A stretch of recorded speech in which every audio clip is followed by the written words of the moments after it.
अरे एक दिवस माझ्या पांडुरंगाच्या कृपेने तुमच्या जीवनामध्ये असेल की सोन्याच्या सिंहासनावर तुम्हाला बसायला भेटेल, पण एक दिवस तुमच्या जीवनामध्ये असेल की पायी चालताना तुमच्या पायामध्ये चप्पलही नसेल. पण चप्पल नसताना सुद्धा विचार करा की सोन्याच्या सिंहासनावर बसलो, ही सुद्धा इच्छा माझ्या पांडुरंगाचीच आहे. आणि आज पायी चाललो, पायात चप्पल सुद्धा नाही, ही सुद्धा इच्छा कोणाची आहे? कारण तुम्ही काय ठरवता महाराज, तुमच्या तर जे ठरलेलं आहे प्रारब्धात ते भोग तुम्हाला भोगूनच संपावं लागणार आहे.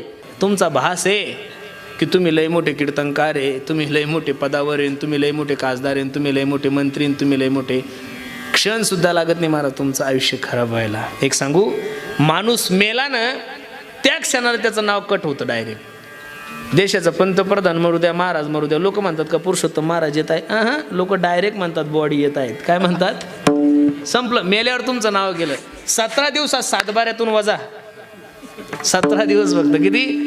आणि मग कशासाठी एवढा उठाठेव लावला मला काही कळत नाहीये. माझी विनंती गड्यांनो, आहे त्या परिस्थितीमध्ये समाधान माना बस.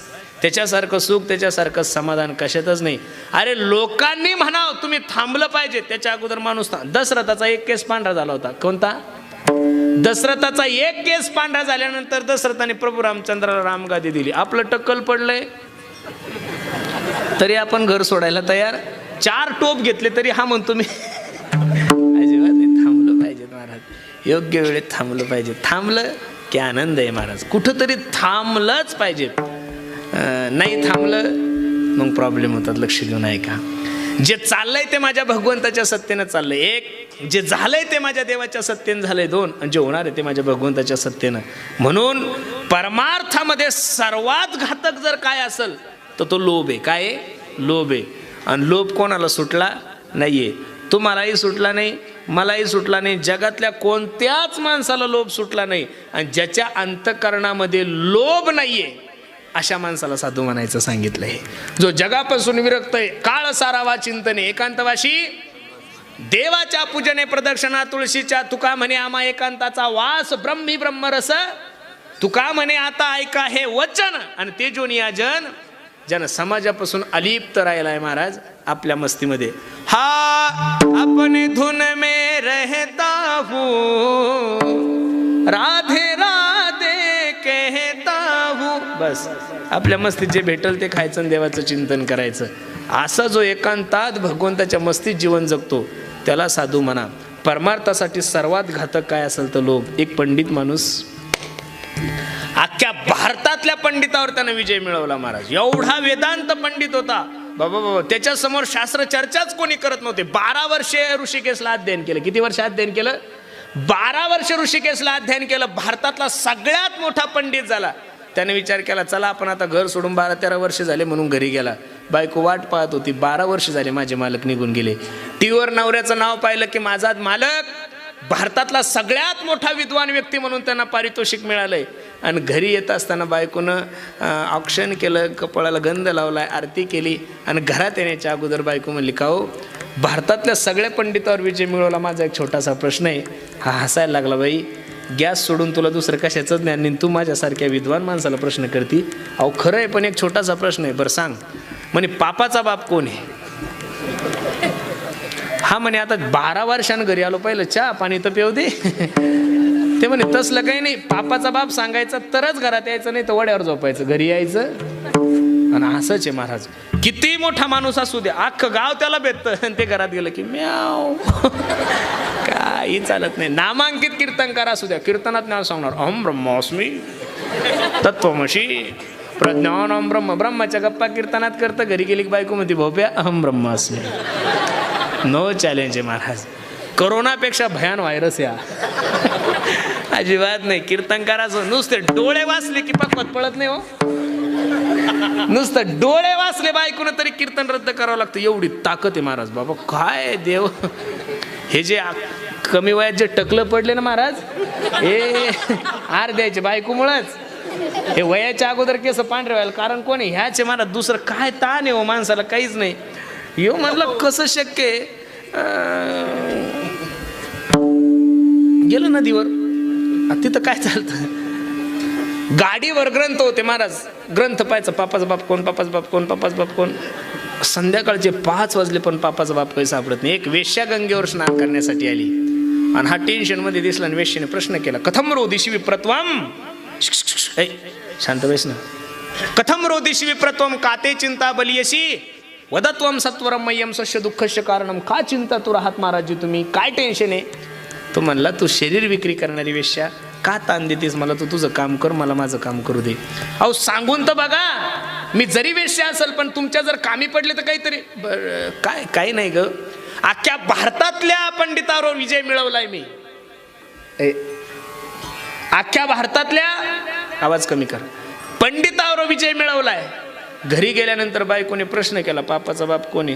दिवसभर झाले ग, अख्खे ग्रंथ संपत आले पण पापाचा बाप काही मला सापडला नाही. वेश्या म्हणायला लागली, बर एवढं सोपं. ह्याच्या जीवाला बजाव द्या. दिवस गेला पण संध्याकाळी जेवायच्या टायमाला का होईना आपण घरी जातो. सांग ना. तसं नाही सांगणार म्हणे, त्यासाठी तुम्हाला माझ्या घरी यावं लागेल. काय म्हणली वेश्या, त्यासाठी तुम्हाला माझ्या घरी यावं लागेल. वर फुकट येऊ नका पंडितजी, 10,000 रुपये देते तुम्हाला, फक्त तुम्ही माझ्या घरी या. हा म्हणला, नको गा असं वेड्यासारखं करू, मी भारतातला 1 नंबरचा पंडित आहे, तुझ्या जर घरी आलो तर लोक काय म्हणतील मला, हा कीर्तनकार आहे, एवढा मोठा विद्वान आहे. वेश्याच्या घरी गेला. बाबा मनात पाप नका आणू, फक्त माझ्या घरी या. हा दारात गेला आणि दारातून वेश्याला सांगितलं, ए वेश्या, ठरल्याप्रमाणे तुझ्या दारात आलोय. तू म्हणली होती 10,000 रुपये दक्षिणा देणार आणि तुमच्या प्रश्नाचं उत्तर देणार. वेश्या हळूच म्हणली, बघा 25,000 रुपये देते, घरात तर या. हा म्हणे, कसं शक्य होईल, जर तुझ्या घरात आलं तर लोक काय म्हणतील. मग म्हणे जा. हा म्हणे, जाऊ नाही जमणार नाही, पहिले 10 जातील आणि रात्र सुद्धा नदीवर काढावं लागतील. मग असं करा, थोडं पुढंच चालू. गेला आत. वेश्या म्हणली, हे बघा शेवटची इच्छा आहे माझी, काय 50,000 रुपये देते मी तुम्हाला, फक्त माझ्या हाताने एक घास खा. हा म्हणला, वेडे, शरीर विकणारी पापी वेश्यातून तुझ्या हाताने जर मी खाल्लं तर पाप लागल मला. महाराज मनात पाप नका आणू, एक घास खायचे 50,000 भेटतात आणि प्रश्नाचं उत्तरही भेटतं. हा म्हणे, जाऊ द्या, एका घासानं काय होणार आहे. ती घरात गेली, वाटीत काहीतरी पेढा बिडा आणला, यानं केला आणि ती तोंडात घास घालण्याच्या ऐवजी 2 त्याच्या कानाखाली ठेवून दिल्या. दिवशी पंडित खाली पडला आणि वेश्या हसू लागली. पंडितजी, मिळालंय तुम्हाला माझ्या प्रश्नाचं उत्तर. पंडितजी म्हणे, काय म्हणे. पंडितजी, पापाचा बाप लोभ आहे म्हणे. काय पापाचा बाप कोण आहे, लोभ आहे. अहो 10,000 रुपयासाठी तुम्ही माझ्या वेश्याच्या दारात आलात, 25,000 रुपयासाठी तुम्ही माझ्यासारख्या वेश्या, शरीर विक्री करणाऱ्या वेश्याच्या घरात आलात आणि 50,000 रुपयासाठी तुम्ही माझ्यासारख्या वेश्याच्या हाताचं खायला तयार झालात. पापाचा बाप पंडितजी कोण आहे, लोभ आहे. आणि हा लोभ ज्याच्या अंतःकरणामध्ये नाहीये त्याला संत म्हणा, असं माझ्या मुक्ताई कोणाला सांगतायत, ज्ञानोबारायला सांगतायत, अभंगाचं 2रं चरण.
अष्टकाच्या द्वितीय चरणामध्ये माझ्या मुक्ताई ज्ञानदादाला सांगतात, लोभ अहंता नये मना जगी विरक्त तोचे जाना.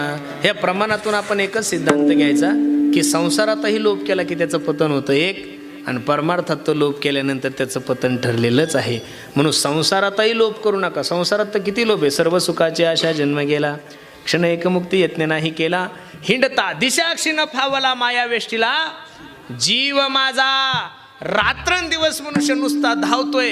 पण कधीतरी आपल्या जीवनाचा यथार्थ विचार केला पाहिजेत ना. भागवतकार सांगतात, काल व्याल मुखग्राश त्राश निर्नाश हे तवे श्रीमद भागवतम शास्त्रम कलोकेरेन भाषितम. एक मोठा अजगर आहे गड्यांनो, आणि त्या अजगराच्या मुखामध्ये तुम्हीही बसलेले आहात आणि त्याच अजगराच्या मुखामध्ये मीही बसलेलो आहोत. आपण कुठपर्यंत सुरक्षित आहोत? जोपर्यंत तो अजगर तोंड बंद करत नाहीये. ज्या दिवशी अजगर तोंड बंद करेल ना महाराज, त्या दिवशी आहे त्या सगळ्या परिस्थिती सोडून जावं लागेल. क्षणभंगूर जीवन की कलिका कलप्रात को खिली ना खिली. हे काळान काळाची तोंडी घातली लोणियाची उंडी माशी पाख पाखरी तव हे सरे. सर्वांना माहिती आहे. सास रुक जाएगी चलते चलते, क्षमा बुझ जाएगी जलते जलते, दो निकल जाएगा रोशनी का, क्या भरोसा है इस जिंदगी का. माणसाचं मरण जवळ आलं पण अजून लोक काही सावध व्हायला तयार नाहीये. म्हणून सर्वात घातक जर परमार्थाला काय असेल तर लोभ आहे. त्या लोभापासून सावध व्हा. आणि ज्यांनी जीवनामध्ये लोभाला स्थान दिलं नाहीये अशा साधूची संगत करा. निश्चित तुमच्या जीवनाचा सुगंध तुम्हाला प्राप्त झाल्याशिवाय राहणार नाही. खरं सांगू, परिसाच्या सोबत लोखंड गेलं की लोखंडाचं सोनं होतं. हा परिसाचा स्वभाव आहे. काय? परिसाचा स्पर्श लोखंडाला झाला की लोखंडाचं सोनं होतं. हा परिसाचा स्वभाव आहे. पण संताचा स्वभाव परिसाईपेक्षा वेगळा आहे महाराज. संताच्या सहवासामध्ये जर तुम्ही गेले तर आपणा सारिके करीते तात्काळ, काळ नाही काळ वेळ तया लागी. एका हिंदी कवीनं खूप गोड वर्णन केलेलं आहे. कागा से तो है हंस बनावे. किती गोडे पहा. कागा से तो है हंस बनाए, मिटा सके तो मन के डागरे, तेरी अच्छी बनेगी संतन के संग लाग रे, तेरी अच्छी बनेगी. संतांच्या संगतीत जात असताना तीन गोष्टी खूप महत्वाच्या आहेत. सुतबित नारी तीन असाय, या सगळ्यात मोठे गतिरोधक आहे. सुतबित नारी तीन असाय, त्याग सके तो इन्हें त्याग रे, और तेरी अच्छी बनेगी संतन के संग लाग रे, तेरी अच्छी बने संतन के संग लाग रे, तेरी अच्छी बनेगी संतन के संग लाग रे, तेरी अच्छी बनेगी. अच्छी बनेगी तेरी बिगड़ी बनेगी, अच्छी बनेगी तेरी बिगड़ी बनेगी, अच्छी बनेगी तेरी बिगड़ी बनेगी, अच्छी बनेगी तेरी बिगड़ी बनेगी, संतन के संग लाग रे, तो तेरी अच्छी बनेगी, संतन के संग लाग रे, तेरी अच्छी बनेगी, संतन के संग लाग रे, तेरी अच्छी बनेगी, संतन के संग लाग रे, तेरी अच्छी बनेगी.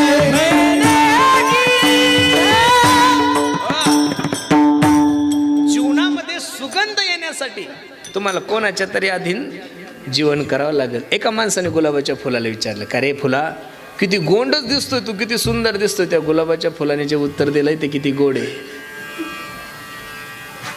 फूल से जा कर के पूछो छाई है कितनी बहार. फूल सांगतंय, हे बघ, रात भर कांटों पे सोया, कली में आने के बाद. अरे बाबा, मला कली होण्यासाठी, मला फुल होण्यासाठी मला रात्रभर काय करावं लागलं? काट्यावर झोपावं लागलं. म्हणून तुमच्या जीवनामध्ये जर तुम्हाला सुगंध प्राप्त करून घ्यायचा असेल तर निश्चित तुम्ही अशा संतांना शरण जा की त्यांच्या जीवनामध्ये दया आहे, त्यांच्या जीवनामध्ये क्षमा आहे, ते जगापासून विरक्त आहे आणि ज्यांच्या अंतःकरणामध्ये लोभ नाही, अशा संतांच्या सहवासामध्ये जर जीवन घातलं तर निश्चित भगवान परमात्मा तुमची संसार रूपी नौका पहिलं तीराला नेल्याशिवाय राहणार नाही. विठोबा रखुमाई, विठोबा रखुमाई, विठोबा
सर्वांनी वा वा वा सर्व करा. महिला मंडळी आतल्या सगळ्या अपक्ष उमेदवार करा, हा उभ्या करा करा सर्वांनी करा. केले सर्वांनी?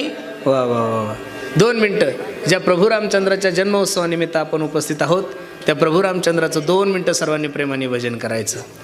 श्रीराम जय राम जय जय राम, श्रीराम जय राम जय जय राम, श्रीराम जय राम जय राम, श्रीराम जय राम जय जय राम, श्रीराम जय राम जय जय राम, श्रीराम जय राम जय जय राम, श्रीराम जय राम जय राम, श्रीराम जय राम जय जय राम, श्री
इथं जर एवढा आनंद असेल, ज्या भूमीमध्ये साक्षात प्रभू रामचंद्राचा जन्म झाला त्या गेले का तुम्ही? अयोध्येला गेले? जा बरं, मरायच्या अगोदर जा. माया हो, नवऱ्याला सांगा मला साडी नको, मला कानातलं नको, मला हातातलं नको, मला काही नको, फक्त मरायच्या अगोदर मला एकदा अयोध्येला घेऊन जा. आत्ता 31 मार्चला माझं कीर्तन झालं. खरं सांगू, निश्चित गेल्यानंतर समाधान वाटतंय महाराज. खरं सांगू, अख्ख्या विश्वामध्ये राम मंदिरासारखं सुंदर मंदिर जगात नाहीये महाराज, अख्ख्या विश्वामध्ये. बरं, तरी फक्त 30% काम झालं. किती टक्के काम झालं? 30% काम झालं तर दुनिया एवढी येडी आहे. 100% झाल्यानंतर तर स्वर्गातील देव सुद्धा गाड्या करून खाली येतील महाराज, एवढं सुंदर आहे. वा वा. आणि आपल्याला अभिमान असला पाहिजेत ना महाराज. मी दररोज सांगतोय, राम मंदिर बांधण्यासाठी जेवढे प्रमुख 10 इंजिनियर आहे ना महाराज, त्यातले 8 इंजिनियर हे महाराष्ट्रातले, याचं तुम्हाला स्वाभिमान असला पाहिजे. राम मंदिराला जेवढं काही सागवण गेलं ते महाराष्ट्रातलं गेलं, याचा स्वाभिमान असला पाहिजेत. आणि ट्रस्टीमध्ये सगळ्यात चांगलं खातं अध्यक्षापेक्षा सचिवाचं असतं. कोणाचं असतं? अख्ख्या जगाचे पैसे आणि त्या राम मंदिराचं जे ट्रस्ट आहे त्याचे सचिव आपले गोविंदगिरीजी महाराज, ते सुद्धा महाराष्ट्रातले, याचा तुम्हाला मला काय असलं पाहिजे. पहिले विदेशातले लोक ज्यावेळी दिल्ली एअरपोर्टवर उतरायचे, उतरल्याबरोबर पहिले म्हणायचे ताजमहल कहा आहे. आता फॉरेनचा कोणताही मनुष्य आला आणि विदेशातला कोणताही मनुष्य दिल्ली एअरपोर्टवर आला की त्याच्या मुखातून पहिला शब्द येतो राम मंदिर कहा आहे. एवढं गोड मंदिर बांधलंय.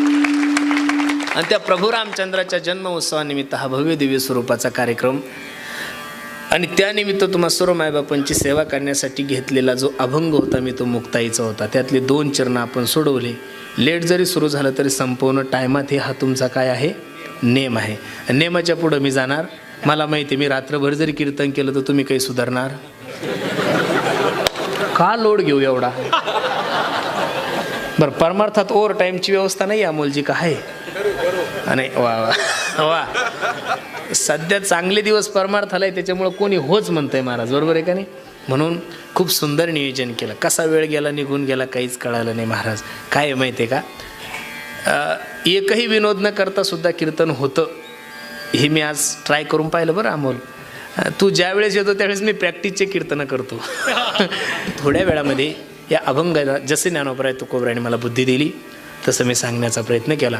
तसे तुमचे कानं खूप चांगले आहे, कारण तुम्हाला मोठ्या मोठ्या लोकांचं कीर्तन श्रवण करायची सवय. 67 वर्ष झाले आपल्या सप्तेला. किती? 67. 67 गुणिले 8 किती महाराज लोक मातीत घातले तुम्ही आतापर्यंत. बाबा बाबा, काही मेळ आहे का? दरवर्षीचे 8 धरा ना, बरोबर आहे का नाही?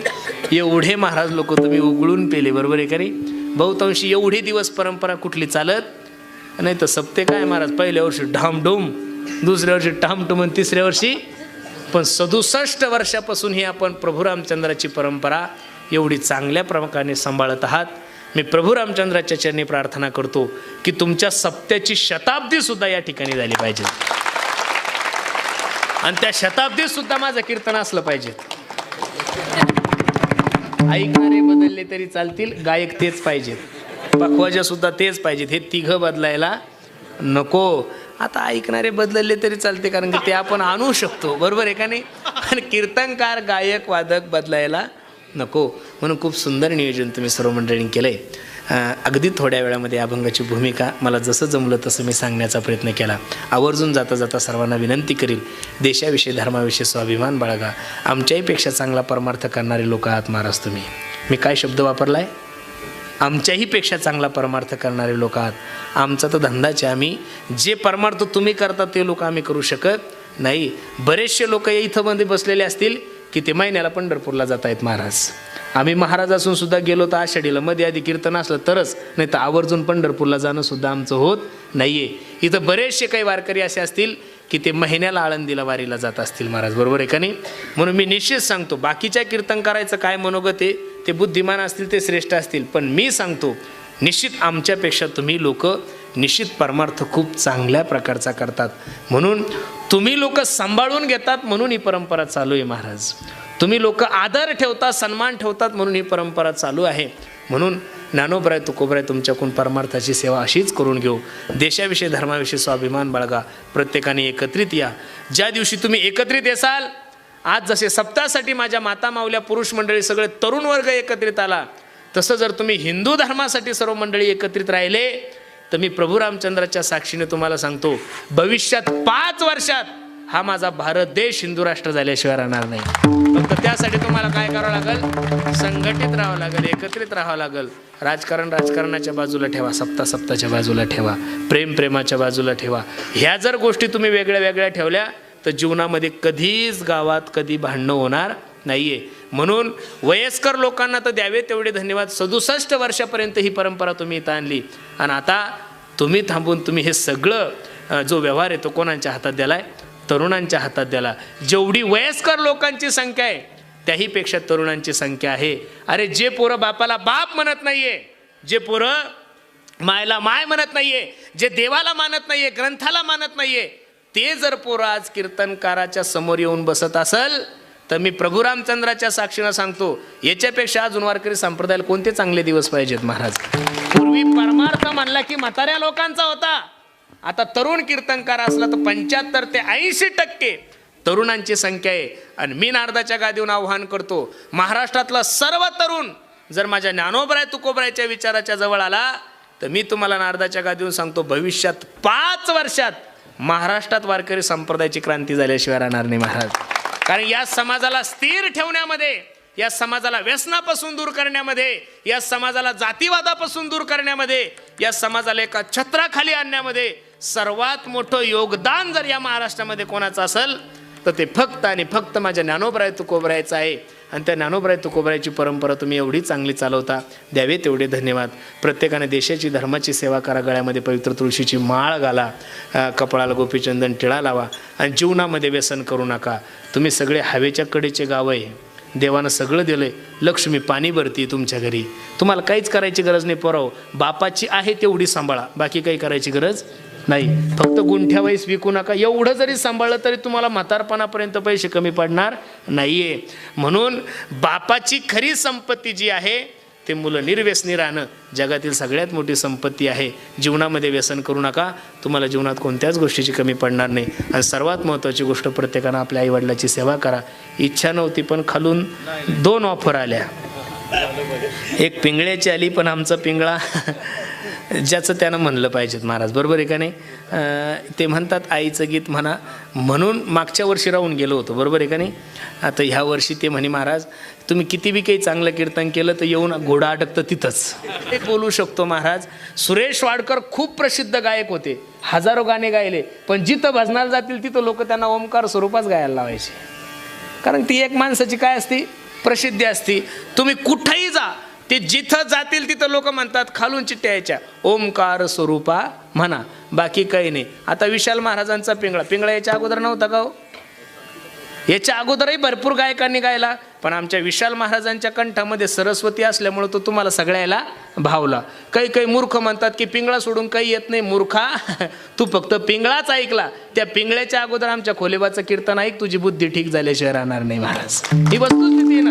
तुम्ही फक्त आईचं गीतच ऐकलं, त्याच्या अगोदर अभंगही ऐका, त्याच्या अगोदर ओव्याही ऐका, त्याच्या अगोदर प्रमाणही ऐका. उग काही प्रचार करून फायदा होत. हे बघा, तुम्ही किती बी कणले तर ह्या एवढ्या उन्हाळ्यात तुम्हाला फक्त मुळव्याध होऊ शकतो, आमच्यावर काही परिणाम होणार नाही. आता आमचं म्हणून प्रत्येकानं आपल्या आईवडिलाची सेवा करा. मी नेहमी सांगतो, स्वामी तिन्ही जगाचा आई विना भिकारी, स्वामी तिन्ही जगाचा आई विना भिकारी. आई माझी मायेचा सागर, दिला तिने जीवनाला आकार. तळपत्या उन्हात आणि रखरख त्या रानात, राहिली समाजासाठी तू ग कशाच्या घामात. कधी मिळेल मुठभर घास, कधी घडे तिला उपवास. ओल्या मातीतून चालताना तुडविले काट्याचे फास. आई माझी माये मायेचा सागर दिला तिने जीवनाला आकार. म्हणून प्रत्येकानं आपल्या आई वडिलाची सेवा करा, धर्माची सेवा करा. पुनश्च एकदा कार्यक्रमासाठी उपस्थित सर्वच गुणीजन महाराज मंडळी, ज्यांनी गोड असा पखवाज वाजवला, माझे परम मित्र, आपल्याच गावाचे भूमिपुत्र आमचे प्रसाद दादा. देव सगळ्या गोष्टी देत नाही महाराज, काही केलं वाजवणं देतो, रूप देत नाही. आमच्या प्रसाद दादाच्या आईनं किती सुवर्ण दान दिलं असेल तेव्हा एवढं गोरपान लेकरू जन्माला. पहा ना महाराज, जे पोरग दिसायला सुंदर असतं त्याच्या आईनं सुवर्ण दान दिलेलं असतं. शास्त्र सांगतंय, काय काय दान दिलं काही माहीत नाही, पण खूप गोंडशी. बरोबर आहे का नाही? मित्र आहे माझे, दादांच्याही चरणी मी माझा माथा ठेवतो. अख्ख्या महाराष्ट्राला ज्यांनी आपल्या आवाजानं मोहित केलंय, अगदी कमी दिवसामध्ये प्रत्येकाच्या मोबाईलचं स्टेटस, त्यांचं गायन ऐकल्याशिवाय काही लोकांना झोप येत नाही. असे दोन हे महाराष्ट्रातले कोहिनूर हिरे. त्यामध्ये आमचा कैलास दादा आहेत, आमचे ओमकार दादा आहे. महाराज, काय माऊलीची कृपा झाल्यानंतर काय होऊ शकत नाही महाराज, काही होऊ शकतं. 4 वर्षापूर्वी कोण कैलास महाराज ओळखत नव्हते लोक. आज कैलास महाराजाचं गायन ऐकल्याशिवाय लोकांना झोप येत नाही महाराज. ही ताकद आहे ज्ञानोबराय तुकोबरायची. कोण ओमकार महाराज? 5 वर्ष झाले. 5 वर्षापूर्वी कोण ओमकार महाराज होता लोकांना माहीतच नाहीये. आज सप्ताह नाही की तिथं ओमकार महाराजाचं नाव नाही. प्रत्येकाला वाटतंय मला ओमकार महाराज पाहिजेत, कैलास महाराज पाहिजे. ही ताकद माझ्या ज्ञानोबराय तुकोबरायची. मी ज्ञानोबराय तुकोबरायला विनंती करतो, माझे हे दोन्ही बंधू महाराष्ट्रामध्ये नाही देशाला यांच्या आवाजाची मोहिनी घालावी, एवढी ज्ञानोबराय तुकोबरायने यांच्यावर कृपा करावी. त्यांच्याही चरणी मी माझा माथा ठेवतो. गेल्या अनेक वर्ष काय प्यावं याची अक्कल नसल, आणि एखादं कीर्तनाला जर असलेलं 10 वर्षाचं लेकरू असेल आणि त्याच्या गळ्यामध्ये जर पवित्र तुळशीची माळ असेल, तर संप्रदाय सांगतो, शास्त्र सांगतोय त्या 80 वर्षाच्या म्हाताऱ्यापेक्षा ते 10 वर्षाचं लेकरू मोठं आहे. याचं कारण तो 80 वर्षाचा झाला तरी त्याला जीवन जगण्याची कला आली नाही. या 10 वर्षाच्या लेकराला जीवन जगण्याचं सूत्र कळालं, म्हणून शास्त्रामध्ये वयाला किंमत नाहीये. आणि वयाला जर किंमत असती तर प्रमाण किती गोड आहे पहा. चांग देव म्हणे आजी जन्म आलो, गुरुपुत्र झालो मुक्ताईचा, गुरुपुत्र झालो मुक्ताईचा, गुरुपुत्र झालो मुक्ताईचा. चांग देव म्हणे आजी जन्म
लगेच अभंगाकडे येऊ. चांगदेव म्हणे आजी जन्म आलो, गुरुपुत्र झालो मुक्ताईचा. चांगदेव महाराजांची आयुष्य मर्यादा जर पाहिली तर 1400 वर्ष जगले होते. किती वर्ष जगले होते? 1400 वर्ष जगलेले चांगदेव महाराज. पण 5 वर्षाच्या मुक्ताईने चांगदेव महाराजाला काय केलंय? उपदेश केलेला आहे. खरं सांगू का महाराज, संप्रदायाचं खूप मोठेपण आहे महाराज. तुम्ही जर आळंदीला गेले ना ते एखादं छोटं जरी लेकरं असलं तरी लोक त्याला आरेकारे करत नाही, त्याला माऊली म्हणून उपदेत. काय करतात? माऊली. संप्रदायामध्ये प्रत्येकाला मान देतात. ही आमच्या वारकरी संप्रदायाची काय परंपरा आहे. अभंग मुक्ताईचा, या मुक्ताई अभंगातून ज्ञानदादाला उपदेश करत आहेत महाराज. ज्ञानोबरायासारख्या योग्याला, ज्ञानोबरायासारख्या एका अवतारिक पुरुषाला महाविष्णूचा अवतार सखा माझा ज्ञानेश्वर. ज्ञानोबरायासारख्या योग्याच्या जीवनामध्ये असा कोणता प्रसंग आला असावा, ज्ञानोबरायासारख्या योग्याच्या जीवनामध्ये अशी कोणती परिस्थिती निर्माण झालेली आहे, ज्ञानोबरायासारख्या योग्याच्या जीवनामध्ये असं काय घडलं असावं की ज्ञानोबरायासारख्या महात्म्याला सुद्धा ताटी लावण्याचा प्रसंग आला. एक वाक्य मी माफी मागून बोलतो गड्यानो तुम्हाला. चांगलं काम करणारा मनुष्य, संप्रदायाची सेवा करणारा मनुष्य सगळ्यांना तोंड देऊ शकतो, सर्वांच्या विरोधात जाऊन काम करू शकतो, पण ज्या दिवशी त्याचे लोक त्याच्या विरोधात जातील त्या दिवशी तो मनुष्य थकून जातो. बरं महाराज, लक्ष देऊन कीर्तन ऐका माझं. अरे एखाद्या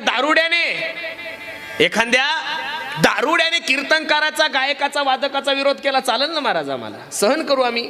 एखाद्या नास्तिक माणसाने कीर्तनकाराच्या विरोधात बोलावं, एखाद्या नास्तिक माणसाने गायकाच्या विरोधात बोलावं, एखाद्या नास्तिक माणसाने वादकाच्या विरोधात बोलावं, एखाद्या नास्तिक माणसाने वारकऱ्यांच्या विरोधात बोलावं, सहन करू ना महाराज आपण. ज्याला परमार्थाचं ज्ञान नाहीये, ज्याला परमार्थाची अक्कल नाहीये, अशा एखाद्या माणसाने परमार्थ करणाऱ्या माणसाचा विरोध केला चालेल ना महाराज. पण ज्या दिवशी परमार्थ करणारा मनुष्य परमार्थ करणाऱ्या माणसाच्या विरोधात जाईल त्या दिवशी किती मोठा भूकंप होईल महाराज. ज्या दिवशी कीर्तनकारच जर कीर्तनकाराचा विरोध करायला लागला, गायकच जर गायकाचा विरोध करायला लागला, वादक जर वादकाचा विरोध करायला लागला, त्या दिवशी कसं करायचं? एक सांगू महाराज तुम्हाला, आपला माणूस आहे ना महाराज, प्रत्येकाने आपल्या माणसाला सांभाळून घेतलं पाहिजे. ही गोष्ट ध्यानात ठेवा. ज्ञानोबरायासारख्या माणसाला जर ताटी लावण्याचा प्रसंग आला, काय कारण आहे? ज्ञानोबराय सांगतात, या लोकांसाठी आम्ही वैकुंठवासी आलो, याची बोली लेजे ऋषी साच भावे वर्ताया. थोडा त्रास नाही सहन झाला महाराज. ज्ञानोबराय छोटे असताना वडील विठ्ठलपंत आणि आई रुक्मिणी यांना देहांत प्रायश्चित्त घ्यावं लागलं. कोणतं प्रायश्चित्त घ्यावं लागलं? मी नारदाच्या गादीवर सांगतो. या वारकरी संप्रदायाची रचना होण्यापूर्वी वारकरी संप्रदायाने 2 लोकांची हत्या केली. ते म्हणजे एक विठ्ठलपंत आणि दुसरी म्हणजे रुक्मिणी आई साहेब. यांचा देहांत प्रायश्चित्ताची शिक्षा दिली तरी समाजानं स्वीकार नाही केला हो महाराज. अरे ज्या इंद्रायणीला पवित्रपण माझ्या ज्ञानोबरायाच्या चरणामुळे आहे, ज्या इंद्रायणीला शुद्धता ज्या ज्ञानोबरायामुळे मिळती, त्या ज्ञानोबरायाने जर इंद्रायणीवर स्नान केलं तर लोकांनी सांगावं, ज्ञाना इंद्रायणीवर स्नान करू नको, इंद्रायणी बाटल. अरे गंगेला सुद्धा पवित्रपण साधू संतांच्या चरणामुळे आहे. गंगा सुद्धा ज्यावेळेस लोकांचे पाप हरण करून थकते ना, तर गंगा सुद्धा पवित्र होण्यासाठी साधूचा आश्रय करते महाराज. सिद्धेश्वराच्या मंदिरात गेल्यानंतर ज्ञानोबरायाला लोकांनी सांगावं, हे ज्ञाना मंदिरात येऊ नका, तुम्ही संन्यासाची पोरं आहात, मंदिर बाटल. महाराज एवढा त्रास.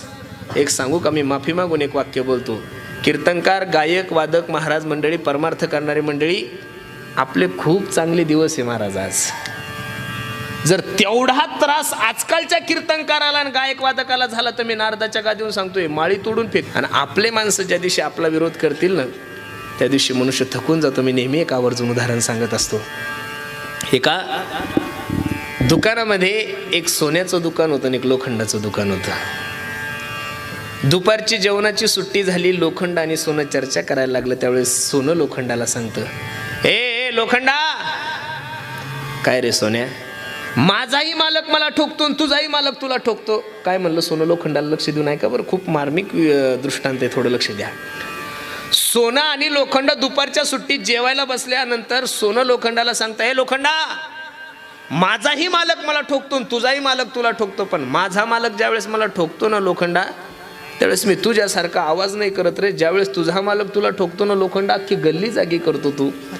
त्यावेळेस लोखंडाच्या डोळ्याला धारा लागल्याने लोखंडाने सोन्याला सांगितलं, सोन्या, ए सोन्या, ऐक ना, तू आहेस सोनं आणि तुला ठोकणारा लोखंड आहे म्हणून तुझा आवाज कमी आहे. काय म्हणलं लोखंड? लक्ष देऊन ऐका. सोन्या, तू आहेस सोनं आणि तुला ठोकणारा लोखंड आहे म्हणून तुझा आवाज कमी आहे. माझं नशीब एवढं खराब आहे रे सोन्या, मी आहे सुद्धा लोखंड आणि मला ठोकणार सुद्धा लोखंड आहे म्हणून त्रास जास्त होतो महाराज. संप्रदायाचा विरोध ज्या दिवशी संप्रदायातले लोक करायला लागले त्या दिवशी समजून चालव की आपल्या नक्की पतनाकडे लक्ष न चालू आहे महाराज. अरे दुसऱ्या धर्मातल्या लोकांनी हिंदू धर्माचा विरोध केला चालेल ना आपल्याला? दुसऱ्या धर्मातल्या लोकांनी प्रभू रामचंद्राच्या मंदिराला विरोध केला चालेल ना आपल्याला? दुसऱ्या लोकांनी ज्ञानोबराय तुकोबरायविषयी चुकीचं वक्तव्य केलं चालेल ना आपल्याला? दुसऱ्या लोकांनी संभाजीराजांविषयी चुकीचं वक्तव्य केलं, छत्रपती शिवाजी महाराजांविषयी चुकीचं वक्तव्य केलं, सहन करू आपण. पण महाराष्ट्रात छत्रपती शिवाजी महाराजाच्या महाराष्ट्रात राहून, ज्ञानोबराय तुकोबरायच्या महाराष्ट्रात राहून, प्रभू रामचंद्राच्या देशामध्ये राहून जर तुम्ही हिंदूचाही विरोध करायला लागले, ज्ञानोबराय तुकोबरायचाही विरोध करायला लागले तर निश्चित माणूस थकून जातो महाराज. मुक्ताईला मांडे खाण्याची इच्छा झाली. काय झाली? मांडे खाण्याची इच्छा झाली. आणि विसोबा खेचर नावाच्या एका काकाकडे प्रेमान काका म्हणायचे, काका ओ काका, मुक्ताईला मांडे खाण्याची इच्छा झाली, खापर द्या ना. खापर तर दिलंच नाही, पण ज्ञानोबराय सारख्या महात्म्याच्या छातीमध्ये लात मारली, ज्ञानोबराय खाली पडले. राग आला. जसे रागात आले, काय नव्हतं करतायत माझ्या ज्ञानोबरायला तुम्ही सांगा बरं? अरे ज्या ज्ञानोबरायने ठरवल्यानंतर मेलेला मनुष्य जिवंत केला, सच्चिदानंद बाबा आदरे लेखकू झाला, जिवंत केले महाराज. ज्या ज्ञानोबराने ठरवल्यानंतर रेड्याच्या मुखातून ऋग्वेद बोलवले, ज्या ज्ञानोबराने ठरवल्यानंतर भिंत चालवली, ज्या ज्ञानोबराने ठरवल्यानंतर आपल्या पाठीवर मांडे भाजले, त्या ज्ञानोबराने नुसतं विसोबा खेचराकडे बघितलं असतं ना महाराज, तरी विसोबा खेचर नावाची व्यक्ती या जगामध्ये शिल्लक नसती राहिली. पण अंतकरण साधूच आहे ना महाराज. आणि साधूनं जर शाप लोकांना दिला तर त्याला साधू तरी कसं म्हणायचं? संत हृदय नवनी तसमाना, संत हृदय नवनीत समाना. नवनीता ही पेक्षा मऊ साधू संतांचं अंतकरण असतं. ज्ञानोबराय सिद्ध बेटात आले, सिद्ध बेटात आले आणि ताटी लावली. निवृत्तीनाथ दादा सांगतात, ज्ञान दादा, हे नाना, दार उघड. नाही ऐकलो. सोपान काकाचंही ऐकलं नाही. त्यावेळेस निवृत्ती दादानं ओळखलं, ज्ञानोबरायला फक्त ताटी उघडायला लावू शकते कोण? मुक्ताई. 5 वर्षाची मुक्ताई ताटीजवळ उभे आणि ज्ञानोबरायला सांगितलं, ज्ञान दादा, तुमच्यासारख्या साधूने, तुमच्यासारख्या योग्याने जर असं केलं तर या समाजाचा उद्धार कोणी करायचा? किती गोड प्रमाणे महाराज. योगी पावन मनाचा, योगी पावन मनाचा, योगी पावन मनाचा,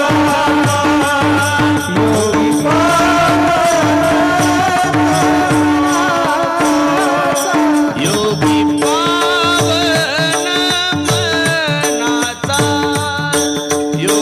पावन,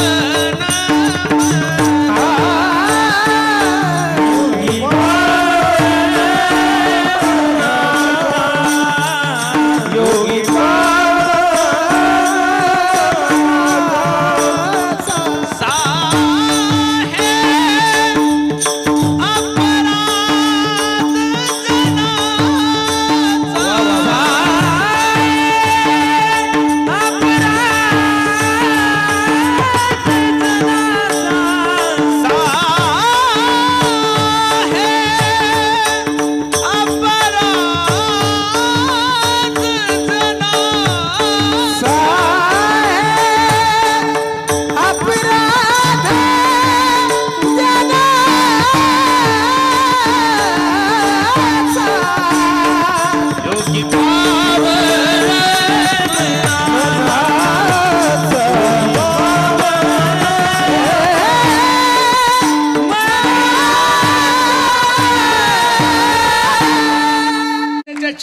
निवृत्तीनाथ दादा ज्ञानदादाला उपदेश केला, माऊली हो ज्ञानदादा, अहो आपला जन्म लोकांचा त्रास सहन करण्यासाठी झालेला आहे. कशासाठी?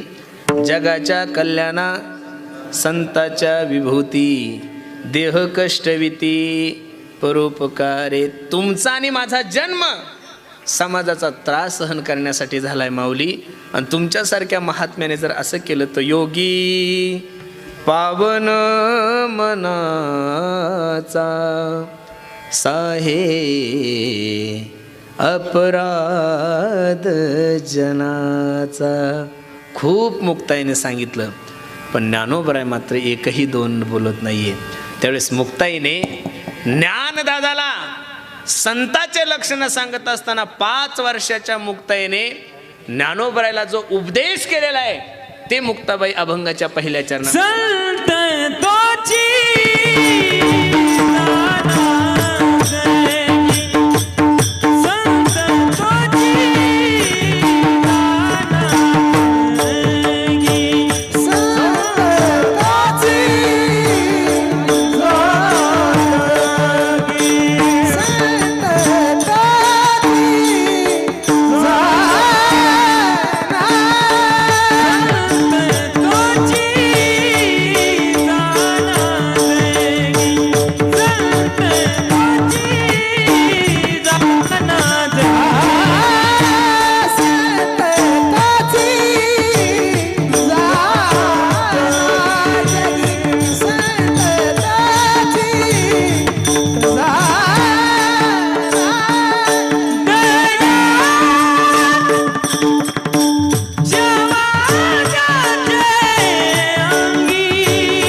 अभंगाच्या पहिल्या चरणामध्ये माझ्या मुक्ताई ज्ञानदादाला सांगतात, संत तोचे जाना जगी दया क्षमा ज्याचे अंगी.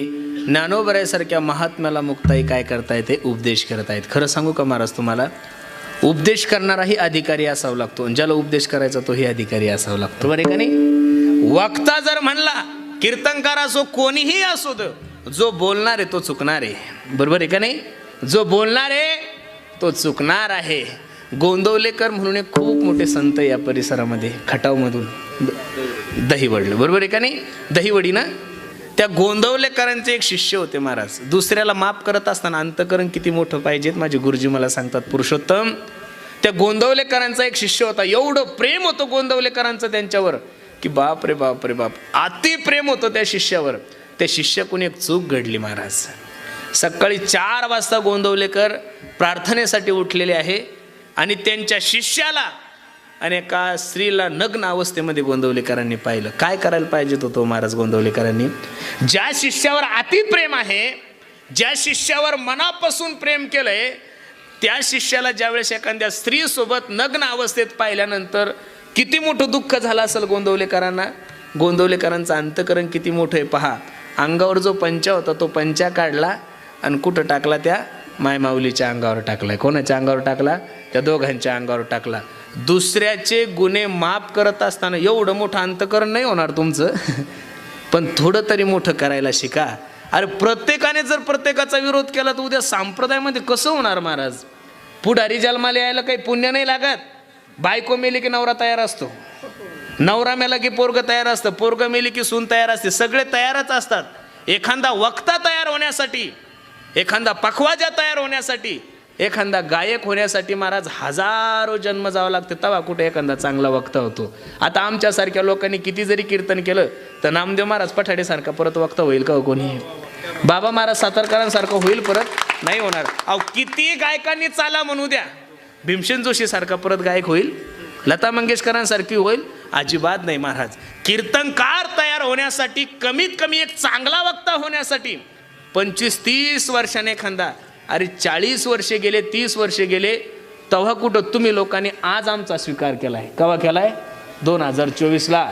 आम्ही 2001 पासून 2 पासून प्रयत्न करतोय, तेव्हा कुठं 2024ला, म्हणजे 24 वर्षे गेले, तेव्हा कुठं तुम्ही आता मानायला लागले. 24 वर्षे कीर्तनकार होण्यासाठी घातले आणि तुम्ही त्याचं आयुष्य बर्बाद करण्यासाठी जर प्रयत्न करत असेल तर ज्ञानोबराय तुकोबराय तुम्हाला कधीच चांगला आशीर्वाद देणार नाहीये. म्हणून माझी विनंती गड्यानं तुम्हाला लक्ष देऊन ऐका. संतांचे लक्षण सांगत असताना मुक्ताईने एका वाक्यात सांगितलं, ज्ञानदादा ऐका, संत तोची जाना जगे. आता संत म्हणले की जनत आलेच महाराज. संतांचे लक्षण सांगत असताना तुकोबरायाने किती गोड प्रमाणात खर्च केलेले पहा. तेची संत